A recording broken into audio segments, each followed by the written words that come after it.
చేసిన ముఖ్యమైన పదాన్ని మొట్టమొదటి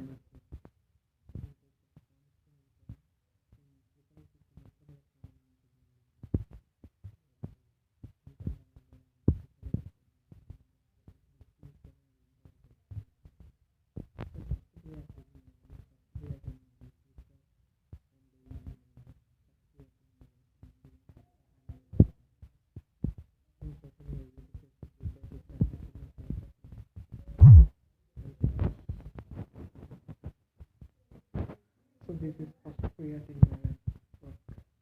ఇది నేను మొట్టమొదట ప్రాధాన్యత చెప్పాను దేవుడి గురించి, దేవుడి యొక్క సత్యవాక్యాన్ని చదవడం, దేవుని వాక్యంలోని సత్యాలు మర్మాలు అవి తెలుసుకోవడం, వాటిని గురించి ప్రకటించడం, అవి చెప్పి నిరాశలో నిస్పృహలో ఉన్నవారిని బలపరచడం, ఓటములో కృంగుదలలో ఉన్నవారిని బలపరచడం, వారికి ధైర్యం దేవుని వాక్యాన్ని చెప్పి ధైర్యపరచడం.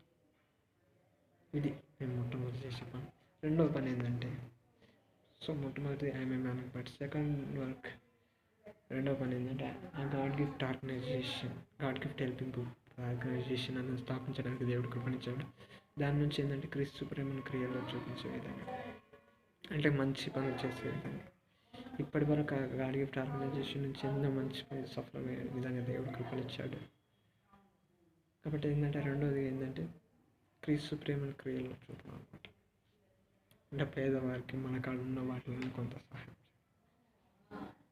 జాబ్ లేని వారికి, నిరుద్యోగులకు ప్రైవేట్ ఉద్యోగాలు పెట్టించడం, ప్రభుత్వ ఉద్యోగాల గురించి వాటి గురించి వారికి సమాచారం అందించి, కొంతమంది స్టూడెంట్స్ తెలుసుకోలేని పరిస్థితి ఉంటే వారికి సమాచారం అందించి వారికి ప్రభుత్వ ఉద్యోగానికి సంబంధించిన విధంగా వారికి ప్రోత్సాహపరచడం, లేకపోతే అవసరమైతే ట్రైనింగ్ లాంటివి కూడా ఇవ్వడం. ఇంకా బిజినెస్కి కానీ, ఇంకా కొంతమంది బాగా పని లేకుండా ఉంటారు, అంటే నిరుద్యోగంతో. అలాంటి వారికి ఏమైనా బిజినెస్ పెట్టుకోవడం, మన వరకు ఆర్గనైజేషన్ నుంచి ఏదైనా కొంత సహాయం మన కాడ ఉన్న బడ్జెట్ని బట్టి మన కాడ ఎంత వీలైతే అంత సహాయం చేసే విధంగా కూడా. రెండోది ఏంటంటే క్రీస్తు ప్రేమను క్రియలు 10 మందికి అందరికీ మేలు చేయడం అనమాట. ఇది రెండో పని. ఈ రెండే నన్ను నా జీవితంలో, ఇవి రెండు పనులు కూడా ఎటర్నల్గా నా తుది శ్వాస వరకు చేయాలనేది నా కోరిక.